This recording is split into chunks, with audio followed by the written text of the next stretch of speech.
अब हम सूरा अल-अस्र को बारीकी से समझते हैं। ये कुरान मजीद की 93वीं 103वीं सूरत है और ये भी मक्के में नाजिल हुई थी।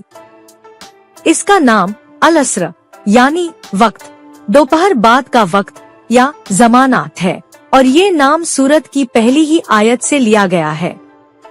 ये सूरत बहुत ही छोटी है, लेकिन इसमें पूरे इंसानी नस्ल की कामयाबी और नाकामयाबी का पूरा फलसफा समा दिया गया है, पूरा माहौल और वजह नुज़ूल।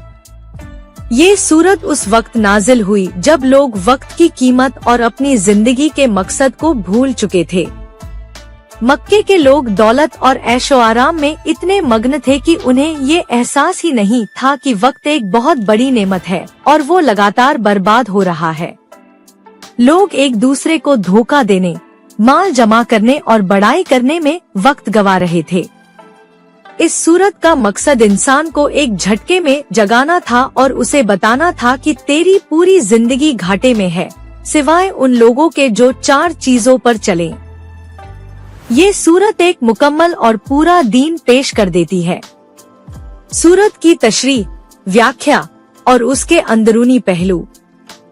सूरत की शुरुआत वक्त की कसम से होती है। पहली आयत में वक्त की कसम खाई गई है। ये कोई आम कसम नहीं है। यहाँ वक्त से मुराद सिर्फ दिन का एक हिस्सा नहीं, बल्कि पूरा जमाना, इंसान की उम्र और कयामत तक का सारा दौर है। अल्लाह इसकी कसम खाकर हमें बता रहा है कि ये चीज बहुत अहमियत रखती है। फिर दूसरी आयत में एक ऐसा सच बयान किया जाता है जो हर इंसान पर लागू होता है। ये कहा जाता है कि बेशक इंसान घाटे में है, यानी अगर इंसान वैसे ही रहा जैसा वो है, अपनी मर्जी से चलता रहा, तो उसकी पूरी जिंदगी का नतीजा घाटा और नुकसान ही होगा। उसकी मेहनत बेकार जाएगी, उसकी उम्र बर्बाद होगी और आखिरत में उसे हाथ मलते रह जाना पड़ेगा। लेकिन सूरत यहीं खत्म नहीं होती। ये सिर्फ मसला बताकर नहीं रुक जाती, बल्कि उसका हल भी पेश कर देती है। तीसरी आयत में उन लोगों को छूट बताई गई है जो इस घाटे से बच जाएंगे। ये वो लोग हैं जिनमें 4 बातें पाई जाती हैं। एक, ईमान यानी अल्लाह पर, उसके फरिश्तों पर, उसकी किताबों पर, उसके पैगंबरों पर और आखिरत के दिन पर पक्का यकीन और विश्वास रखना। ये नींव की पहली ईंट है। 2, अमले सालेह यानी ईमान के मुताबिक नेक और भले काम करना। सिर्फ दिल का यकीन काफी नहीं, उसे अपने हाथ पांव और जुबान से जाहिर करना जरूरी है। 3, हक की तालीम देना यानी एक दूसरे को सच्चाई और सब्र की नसीहत करते रहना। ये काम अकेले नहीं चल सकता, बल्कि पूरी मुसलमान कौम को एक दूसरे का हाथ थामकर अच्छाई का हुक्म देते हुए और बुराई से रोकते हुए चलना पड़ेगा।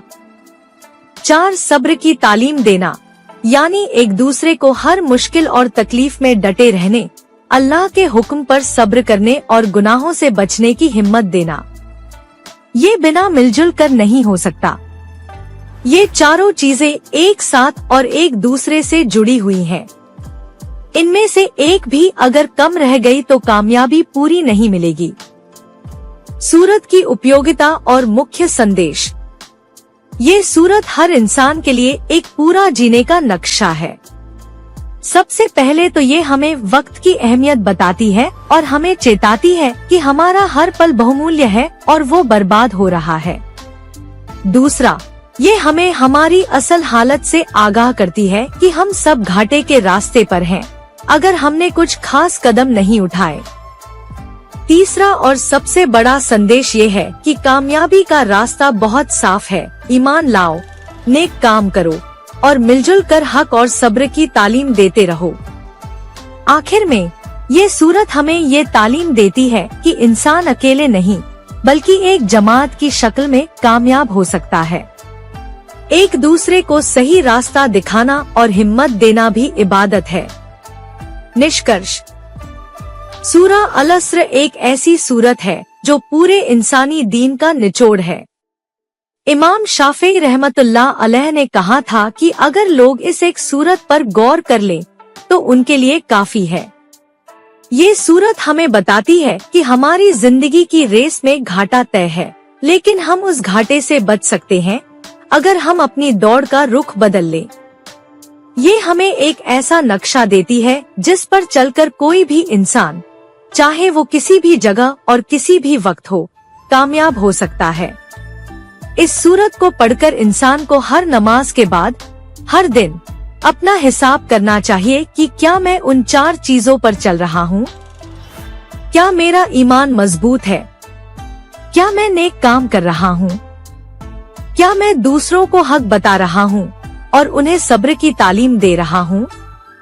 अगर हाँ, तो फिक्र नहीं, हम घाटे से बच जाएंगे, और अगर नहीं तो फिर वक्त रहते हमें अपने काम सुधारने होंगे।